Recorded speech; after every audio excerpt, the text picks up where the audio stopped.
Alright, hello Authortube. My name is Carrow Brown and I'm here for your monthly Authrortube tarot reading. These are things that I do that are kind of just for fun, and I started this back at early 2020, or actually mid 2020, oh my goodness. Alright, anyway, the history of why I do these videos isn't important. It's just the fact that we're here and we're going to do it. So I am using a different deck today. I found it and I fell in love with it, and for those of you who are interested, it's called the Heaven and Earth Tarot, and I was really a big fan of it, and I may do a review of it later at some point, but we are not here to really do a deck review. We're here to just do an overview of Authrortube and what that's going to be like for all of us. And my first thought is I actually have a good feeling so far.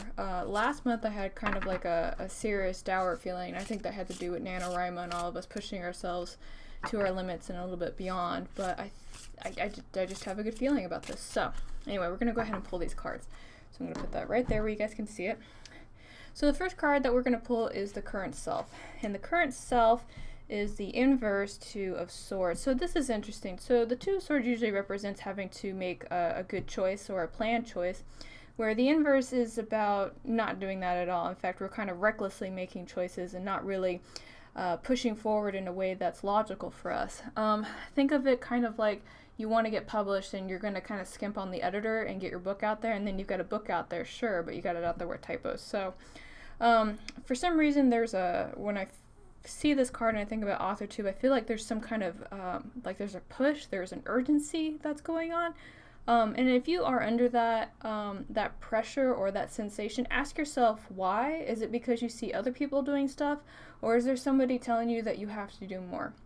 Always remember that you do whatever is best for you, and you are at the mercy of nobody. It's your schedule, it's your life, all that stuff. So anyway, that's our current self. So the theme of the month is going to be the Five of Cups. So this is about lamenting for what we've lost without realizing with what we have. So we have a figure here. He's looking at these three spilled cups, and he's not really paying attention, or it could be a she, a they, or whatever. This individual is not really paying attention to what they still currently have.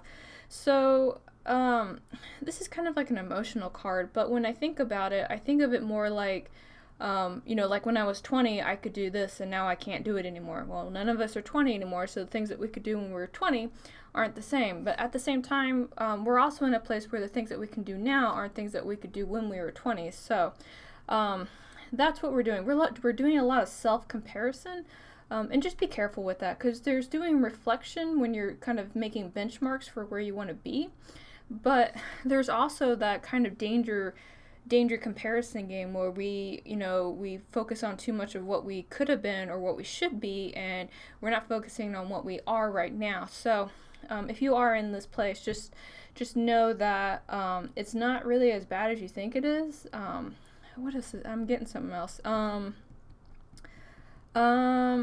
feel like some individuals are getting compared by people that they know, and here's what I'm going to tell you. If your friend is going to compare you to somebody else, I don't really know if they're your friend or not, because that's not something that friends would really do. There's encouragement, but they're never going to be like, well, so-and-so does this, so you should do this too, because it's going to make you better. They don't know if it's going to make you better. It's a suggestion that they can propose. Like, just kind of be aware of that language. And I don't say that to make you guys question your friendships or anything like that, but just kind of, I guess, just be aware of where this inner voice is coming from, and see if you need to keep it or not. I'm always in favor of cutting things that, do me harm, but, there we go. So the key goal of this month is going to be, this is a good one. So it's going to be the Eight of Wands. The key goal is getting motivation. So this is always this is a little bit of an abstract card to talk about. But the Eight of Wands has to do with energy. It has to do with stuff happening fast-paced and making really rapid choice decisions, which would actually probably make sense with the current self if we're in something that's fast-paced and we have to make rapid decisions. So I guess I can understand where this push for choices is coming from. But that's the key goal. That's what we want. We want that high energy. We want that motivation. We want to see things happen. It's also a really good communication card. I think I said that already. I just want to reiterate it. So it's about sending messages, and it's about being good at conveying what it is that you're trying to say. So that's the key goal. I'm actually a big fan of that. Just make sure that if this is something that you are trying to do, that you are not burning the candles at both ends. I feel like this is a burnout reading. So the obstacles that we're going to face is adversity. Oh my. So With the Seven of Wands, we're looking at a figure on top of a hill. He is defending himself from whoever is here in the backstage. We can't see this person or these groups of people that he's trying to ward off. And this is kind of the opposite of the Six of Swords, because the Six of Swords is about being victorious and coming home the hero, where the Seven of Wands has to do with us standing our ground against something or someone. I guess this makes more sense with this card that sorry, I'm just looking at these two cards. So I think we're going to get pushed by individuals to make us do things that we don't want to do, and so the obstacle is standing our ground or getting the courage to stand. Confrontation issues, that's the next thing that just came to mind. Having to confront our confrontation issues and doing what's best for us. Oh my, okay, you guys are having a really exciting month. So the next one that's going to happen is going to be major accomplishments. And I guess this kind of makes a little bit of sense. So the Three of Wands usually has to do with planning and about setting off for the adventure. It's like you plan the hike and now you're going on the hike. But when it's inverse, this means that we didn't plan very well. We like the romantic idea of traveling and going somewhere, but we're not being very practical with it. So, and I guess this comes back into like these cards right here, the rush choices, the high energy. It's very romanticized. I keep saying this word. It's a very romantic idea of how we want things to be, but it's missing the practicality, aka what's reasonable for us to do as people. So you guys are having a really arduous month. Oh my. I said I had a good feeling. Now I feel like I'm a liar. So that was the major accomplishments. So now we're going to move into what to avoid. And so that is the Five of Swords, and Five of Swords has to do with kind of, it's an interesting card. It depends on what we're doing. But this has to do with, how do I word this? Let's say that you got into a discussion with somebody and they did something that you didn't want them to do, and you have the choice to say, well, I told you not to do that. That's kind of what this card is. You have the ability to say, well, I told you not to do that, and have your I told you so moment. But nobody likes that person, and I don't even think you like being that person, so I would honestly just avoid doing that in general. If stuff from what happened before seems to surface up and it gives you that kind of like victorious noodle souping moment, as I like to call it, just let it go. People have learned their lessons. They don't need you to put salt in the wound, if that makes any sense at all. So what to embrace is going to be, money savviness. I like that. Yeah, definitely if we're not planning very well, we need to consider actually planning with our money for sure. So this is an earth card, this is a money card, this is actually one of my more favorite cards. It's also what I like to call a shield card because we're shielding ourselves. If you look at some tarot suits, they do refer to the coins as pentacles and also as shields. And I think that is really something key to kind of focus on, considering that we're looking at a couple of like negative voice comments. We're looking at having to stand ourselves. So this might be a period where we take time to reflect and kind of like protect our heart, if that makes any sense. Not our mind so much, because I'm not really seeing a lot of sword cards outside of the 2 and the 5. So this, and I'm not seeing a lot of cups either. So I feel like there's an emotional detachment coming on, even though I know these two have water in them. You know what, let's take a look at where to find support. Maybe that will help me understand that card more. Ooh, family. Hey, I love that. So we find support with our support group. So whoever it is that you rally with when you're not feeling good, this is a great time to go and talk to them. In fact, I would probably ask about getting feedback from them about some of the stuff that we're going on over here, keeping in mind that if there's that weird comparison game that we talked about before, to just kind of be slightly aware of that. Man, I really do love this card. Happy family, happy life, happy everything. It's the people that you consider your family, that you trust above all others, who you should probably rally against right now. And then my follow-up thought is that if you have somebody that is close to you, or has been close to you, maybe you haven't reached out to them for a little while, this is a great time to reconnect with them.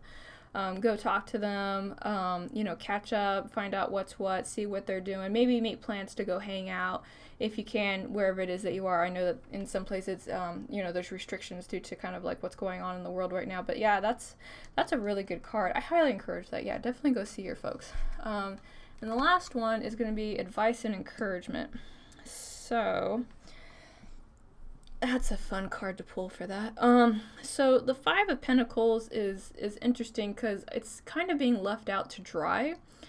We have two individuals that are walking outside of a church, and you don't know if they're going to try and go in or if they're walking by it, not seeking sanctuary or anything like that. There's a little bit of divinity with this card too, because obviously they are walking outside of a church. So the advice and encouragement, so when I see this card, is that there are options that are before you and you are too proud to take them. And, you know, we all have those moments where it's like, no, I want to be able to do this on my own. But there's nothing wrong with delegating, and there's definitely nothing wrong with reaching out and saying, this is what I need. I would encourage you to be kind of realistic with what it is that you're asking for. You know, an example, since this is Authrortube, if you have, I don't know, like you just finished your NaNoWriMo project, I wouldn't throw it straight at people and ask them to beta read it, because you haven't proofread it yet, you haven't looked it over, there could be typos, weird sentences, you may have skipped two really important scenes that connect your book together, things like that. So don't hang yourself out to dry, but also be realistic with what it is that you would like to ask for. So there's all that. So, man, I said that you guys were going to have a good month, and I still feel like you are, but I also feel like there's a lot of, there's definitely a lot of emotions that are going on right now. I don't know what happened in November for some of you guys, but you know what, 100% chance of getting through a bad day, you can definitely do it. So last thing I'm going to do is pull the very bottom card, the hidden card as I like to call it, because I always feel like this conveys a little something extra for these readings. So for this one, it's going to be the Hierophant. So that's kind of interesting. I feel like that's also the phrase of this reading. So the Hierophant kind of represents tradition and old standing values and things that kind of like, trying to think of how to word it. It's just tradition. It's things that have worked for a long time that still remember to work, if that makes any sense. But it also has to go with like reconnecting values, not just on a religious front, but just on anything that I guess you would consider to be spiritual. The one thing that I always really enjoy about this fella right here is that he's there. He is going to be the interpreter of the word of whoever it is that he is there to represent. He has a key on his person, which is supposed to represent the key of knowledge, and we see two individuals right here, but we don't know if there are more behind them. So we don't know if he's preaching to two folks or if he's preaching to a whole room full of people. You just really aren't sure, and it doesn't matter to him because he is happy so long as he is conveying the word to those that want to listen. And that's really sticking out to me right now. So, but I don't know why it's sticking out to me. It just felt like something I really needed to say for you guys. So anyway, that is your reading. So it sounds like there is some motivational stuff that is going on. It sounds like there is some social dynamics that are going to go around. I do encourage everybody to always remember to take care of themselves and to do what's best for them. And if doing what's best for you means that you need to sit in a quiet room for a little while and just kind of take it easy and readjust your plans for the future, go ahead and do that. I know that around the end of the year there's a big push to kind of like really dive into things that we didn't really do this year because of one reason or another. But if you like, my honest practical advice is if you've got big projects that you want to do, go break them down by quarter, by month, by week, and then by day, and see how realistic everything is for you. And always make sure that whenever you're going to set out to do something on any given day, if it's not at a confidence level of 7 or higher, you're going to have to change it. And 7 or higher is out of 10, by the way. So that would be my practical advice. Anyway, so that is my Authrortube reading for December 2021. I hope you guys found it insightful. Let me know if you see anything different in these readings, or if you had a different interpretation. I am always game to hear what folks have to say, and on more than one occasion I have been corrected, and I absolutely love that. So anyway, and if you guys want your own reading, I do have a link to my site down below. You can message me and we can arrange that if that's something that you were into. So, but that's going to be me. Y'all have a good day, and I will talk to you all soon.